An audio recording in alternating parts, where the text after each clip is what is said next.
Now, I normally get a lot of hate whenever I cover one of Josh's tactics, but in today's episode of Testing Your Tactics, we're going to be looking at the meta 4-2-4, which had a 100% win rate in one of the tests that was done. Let's get into today's episode.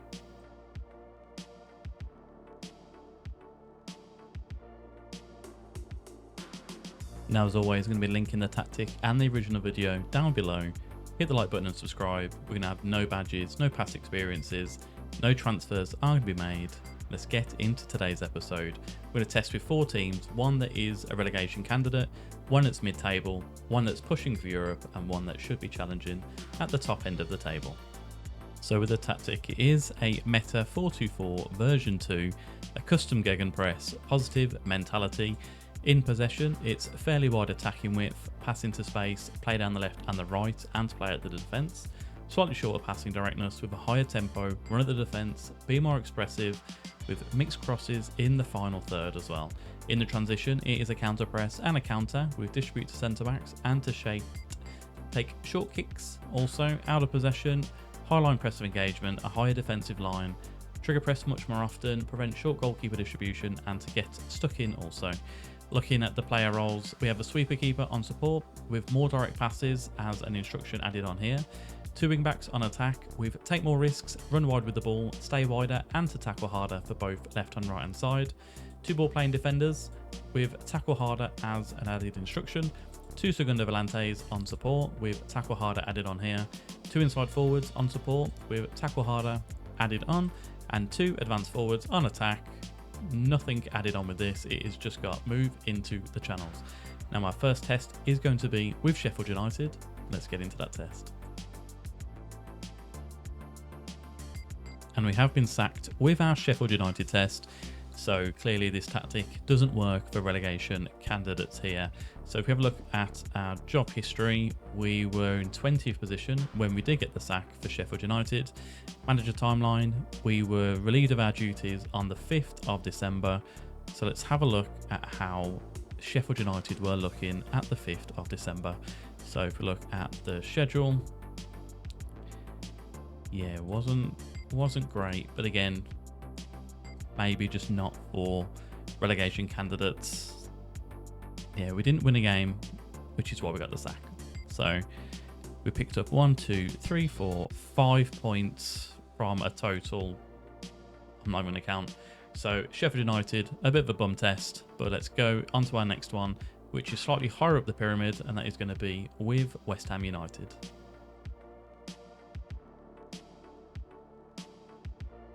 The media prediction for West Ham United is 10th place, and fantastically we're finishing 6th, qualifying for the Europa League with this one. 19 wins, 7 draws, 12 losses, a plus goal difference of 30, which is the 4th best in the league as well, with 64 points on the board. Looking at the player stats, Jared Bowen topped the goal scoring charts with 18 across the season.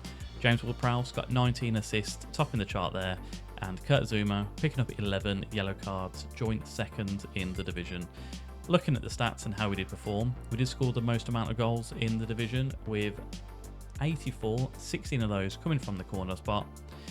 Most shots for was ourselves, 7th for fewest shots against. Pass completion, we're not there, nor with the most possession, but we had the most tackles won as well, which is very nice to see. We're not involved with the dribbles made. Clean sheets, or the fewest conceded, but not a bad go so far for West Ham United. We're knocked out in the playoff round to RB Leipzig in the Europa League.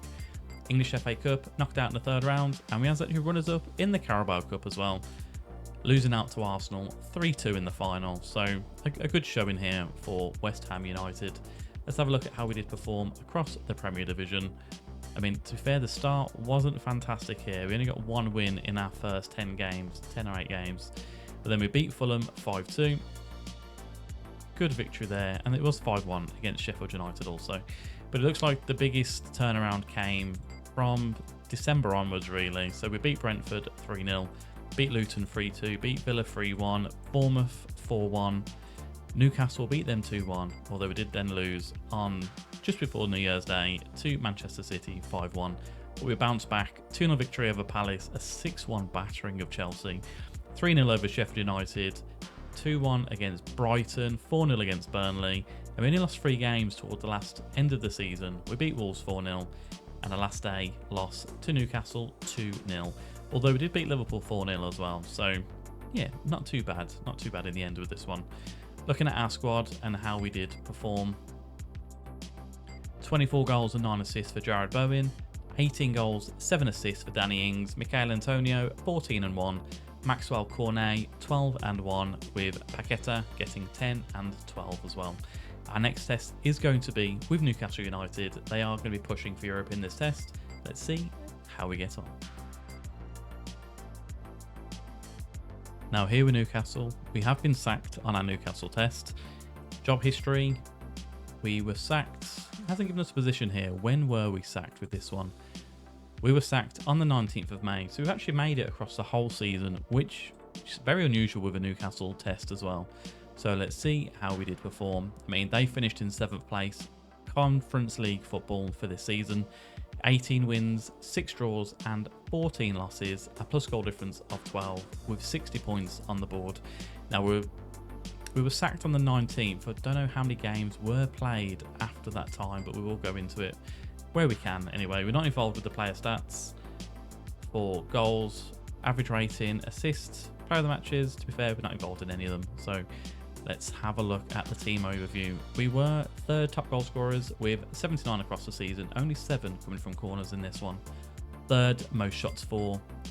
It's quite difficult not seeing the highlighted colour of Newcastle, so we're not involved with the few shots against. So we're not involved in the pass completion, but we are involved 8th in most possession. Most tackles won, we're not involved there. Most dribbles made, we're not there either. Most clean sheets, we're not involved, nor are we involved in the fewest conceded as well. Other competitions for Newcastle, is there a way that we can see? You know, let's just go into the schedule. We were sacked on the 19th, so we actually made it across the whole season as well with Newcastle United.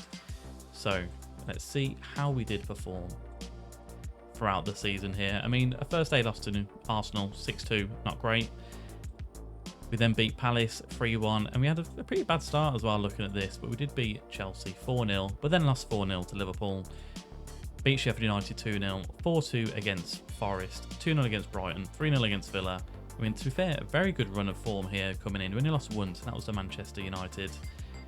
A 4-0 victory over West Ham, a 1-0 victory against Palace, but then lost 5-4 to Arsenal, 1-0 to Man City. We beat Tottenham 6-3. And again, a good little run here as well. So we beat Liverpool 4-2, Sheffield United 2-0. And to be fair, the last part of the season wasn't fantastic. We only won 3 of our last 10. But, you know, I'm surprised we made it this far across the season with Newcastle United. Let's have a quick look at how we did perform in the other competitions. So FA Cup, we were knocked out in the quarter-final to Tottenham Hotspur. That was a 6-1 loss that we had there. In the Carabao Cup, we were knocked out in the 3rd round to Middlesbrough, not great. In the Europa League, we were knocked out in the round of 16. Again, we lost 6-1 to FC Bayern. So we didn't do too well in the European competitions, and we didn't win a game in the group stage either. So yeah, not great to see there. And lastly, if we have a look at how we did perform across the season, Alexander Isak, 21 goals and 2 assists. Callum Wilson, 17 and 3. Joe Linton, 15 and 6, with Anthony Gordon getting 11 goals and 7 assists. Now our last test is going to be with a title challenger. Let's get into it.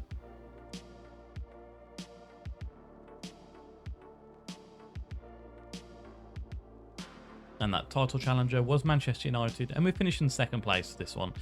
28 wins, 2 draws and 8 losses across the whole season, a plus goal difference of 62 with 86 points on the board as well. We only missed out by 1 win, which is what Liverpool had over us here as well. So Martial topped the goal scoring charts with 23 goals across the season. Bruno Fernandes getting 20, finishing in 3rd place. Fernandes also finished 2nd with assist with 15 across the season, and Luke Shaw topped the yellow cards with 13. Looking at the team stats, we scored the most amount of goals with this Manchester United team, 111 goals scored, 11 of those from corners. We had the most shots for across the season, 6th fewest shots against. Pass completion, we're not there, but possession-wise, we are there as well, with 54%. Most tackles won, we're not involved, nor were the dribbles made. 5th for the clean sheets, and 6th for the fewest goals conceded. We were knocked out in the quarter-final of the Champions League to Bayern Munich, the 5th round to Arsenal in the FA Cup, and the third round in the Carabao Cup to Nottingham Forest. So let's see how we did perform. I can see quite a few losses there, which is not great to see with a Manchester United side, but we did start fantastically well. We didn't lose until we came into November, so we beat Tottenham 1-0, 2-1 victory over Liverpool, 2-2 against Villa, 5-2 we beat Wolves, 3-0 we beat Bournemouth, West Ham we beat them 2-0, we beat Man City 2-1 as well, so a couple of our rivals we have got 2-1 victories over here, although we lost to Chelsea and we lost to Sheffield United, but 2 big wins against Forest and Burnley, 4-0 and 6-0 there. And then to be fair, we had a little blip in December where we lost 3 of our 6 games, or 4 of our 8, but then we had a big winning streak as well. Beat Brentford 4-2, Luton 5-2, Villa 3-2, sorry, 6-1 against Wolves, 4-1 against Bournemouth, 4-0 against West Ham. Then we lost to Palace, but we did the double over Manchester City. I can just see a 9-1 there against Brighton. Absolute destruction that is. Martial getting 6 goals. Very well done. Fulham 4-1, lost 2-1 to Arsenal, and then we beat Everton 3-0 as well.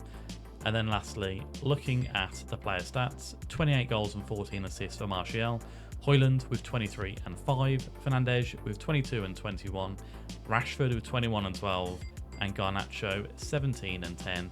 A fantastic achievement and a fantastic test with this Manchester United team. So there we go, the Meta 424. Stay away if you're a relegation candidate. Mid-table team, you know, we went from 10th place prediction up to 6th. For Newcastle, we got sacked, but we always do. And Manchester United, they finished in 2nd place. So give it out a go. Check out Josh down below as well. The link is going to be in the description. And I'll see you in another episode.